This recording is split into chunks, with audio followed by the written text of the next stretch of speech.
Selamat siang, perkenalkan saya Erni Rahmawati, mahasiswa S1 jurusan Psikologi, Fakultas Psikologi Universitas Percubuana dengan NIM 461-241-20014.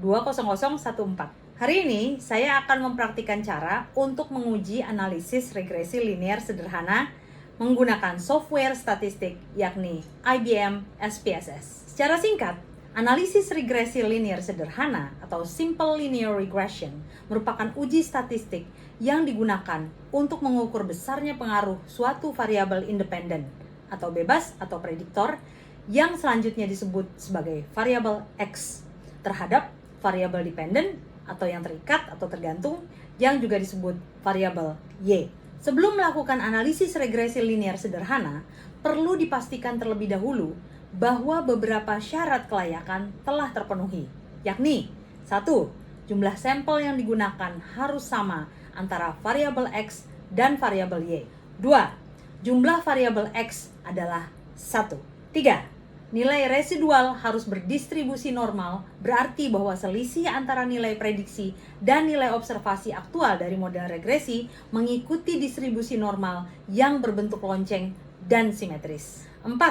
Terdapat hubungan yang linear antara variabel X dengan variabel Y. Hubungan ini dapat digambarkan oleh garis lurus, artinya perubahan pada variabel X akan menyebabkan perubahan yang sebanding pada variabel Y. Saat ini, saya akan menggunakan dataset berupa perolehan data dari kuesioner terkait pengaruh stres kerja terhadap performa individu dalam menyelesaikan pekerjaan dengan jumlah sampel sebanyak 50 dan probabilitas 5% atau 0,05. Langkah pertama adalah menentukan variabel yang akan digunakan sebagai variabel X dan variabel Y. Saya akan menggunakan variabel stres kerja sebagai variabel X dan variabel kinerja sebagai variabel Y. Selanjutnya, saya akan mengajukan hipotesis dalam analisis regresi linear sederhana ini. Fungsinya untuk mengetahui koefisien regresi tersebut bersifat signifikan atau tidak. Maka hipotesis yang saya ajukan adalah H0 atau hipotesis 0, di mana tidak ada pengaruh antara stres kerja atau X terhadap kinerja pegawai atau Y. HA adalah hipotesis alternatif, di mana ada pengaruh antara stres kerja atau variabel X terhadap kinerja pegawai atau variabel Y. Nah, setelah menentukan hipotesis, kita dapat beralih ke software SPSS yang diawali dengan input data pada variabel view. 1. Pada kolom nama untuk baris pertama, masukkan nama variabel yang sesuai. Dalam hal ini, saya akan mencantumkan X pada baris pertama yang mewakili variabel independen dan mencantumkan Y pada baris kedua yang mewakili variabel dependen. Kolom-kolom selanjutnya akan otomatis menyesuaikan. Peneliti dapat melakukan penyesuaian ulang apabila diperlukan. Misalnya, apabila baris pertama peneliti ingin menginput data terkait jenis kelamin, maka type data adalah string. 2. Contoh penyesuaian lain. Pada kolom decimals, saya akan membuat decimalsnya menjadi 0, sehingga angka yang muncul bersifat bulat.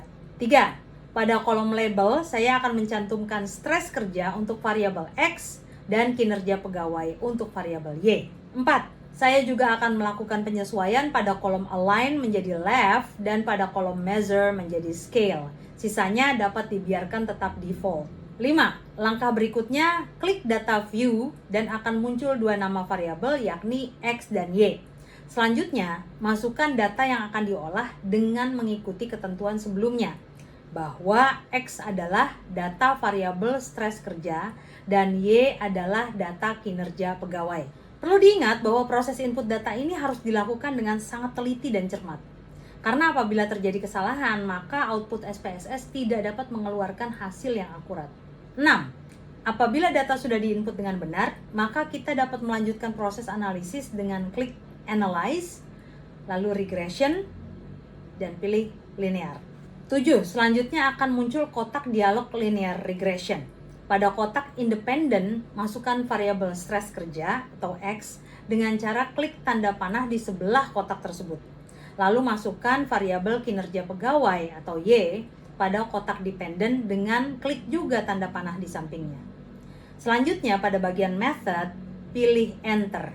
Setelah selesai semua setting, klik OK untuk mengakhiri perintah dan SPSS akan mengeluarkan output regresi linear sederhana sebagai berikut. 8. Hasilnya akan muncul output SPSS sebagai berikut, yakni terdapat A. Variables entered atau removed yang menjelaskan tentang variabel yang dimasukkan serta metode yang digunakan dalam analisis regresi linear. B. Model summary dan ANOVA berfungsi untuk uji F dalam analisis regresi linear berganda. C. Coefficients untuk mengetahui nilai koefisien regresi. Berdasarkan output yang dikeluarkan, maka terdapat sejumlah interpretasi yang dapat diamati dan dijabarkan. Pertama, membuat persamaan regresi linear sederhana. Secara umum, rumus persamaan regresi linear sederhana adalah Y sama dengan A plus BX. Dengan berpedoman pada tabel coefficients, kita dapat mengetahui nilai koefisien regresi. A. Angka konstan dari unstandardized coefficients adalah sebesar 77,168. Artinya, jika tidak ada variabel stres kerja atau X, maka nilai konsisten kinerja pegawai atau Y adalah sebesar 77,168. B. Angka koefisien regresi yakni dengan senilai minus 0,056 mengandung arti bahwa setiap penambahan 1% tingkat stres kerja atau X, maka kinerja pegawai atau Y akan meningkat sebesar 0,056.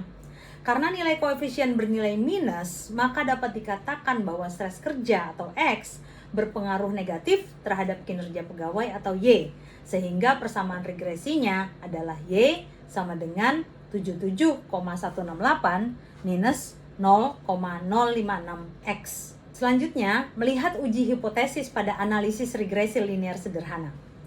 Hal ini berguna untuk mengetahui apakah koefisien regresi tersebut signifikan atau tidak. Mengingat kembali bahwa hipotesis yang saya ajukan adalah H0 atau hipotesis 0, di mana tidak ada pengaruh antara stres kerja atau X terhadap kinerja pegawai atau Y, dan HA atau hipotesis alternatif, di mana ada pengaruh antara stres kerja atau X terhadap kinerja pegawai atau Y.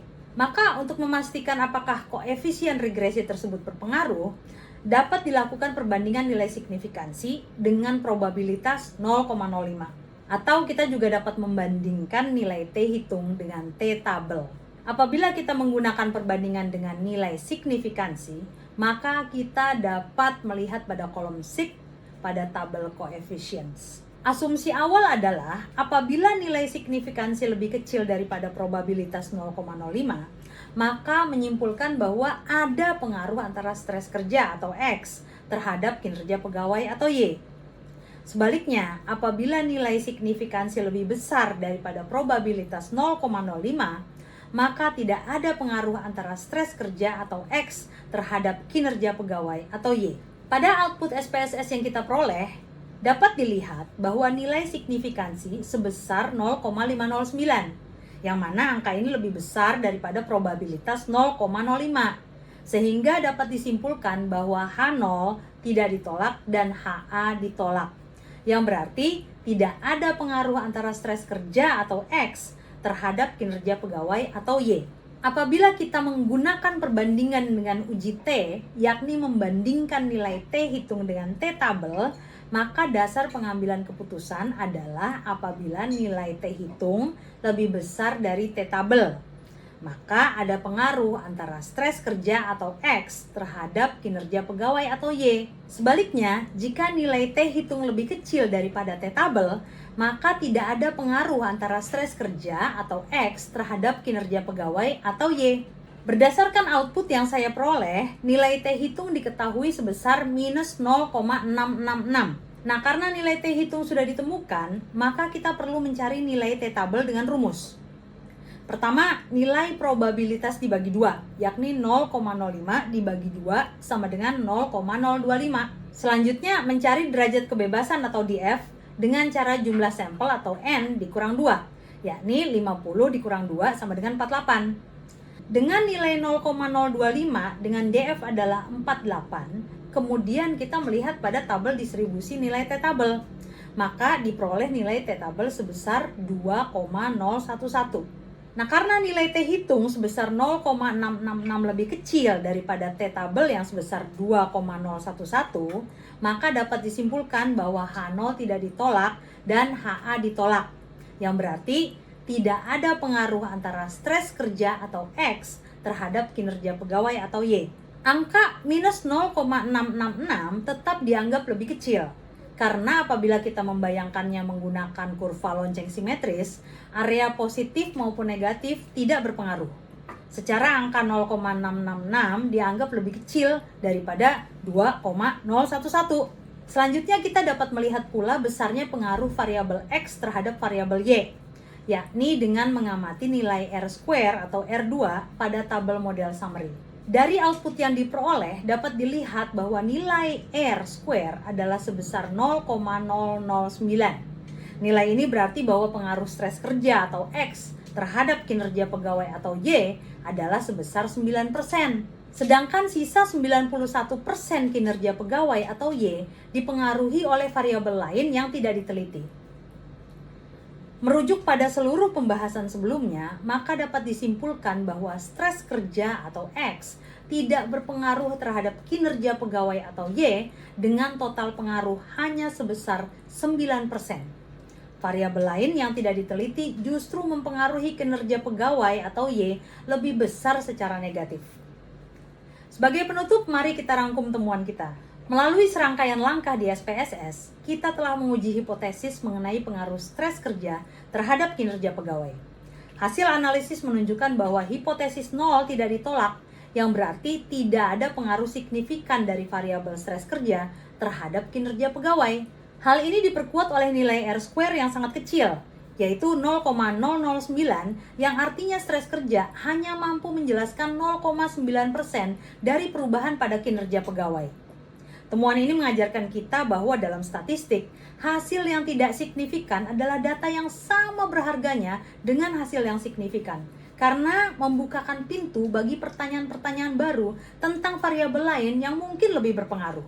Sekian tutorial yang dapat saya sampaikan. Semoga dapat memberikan pemahaman yang jelas mengenai penerapan analisis regresi linear sederhana.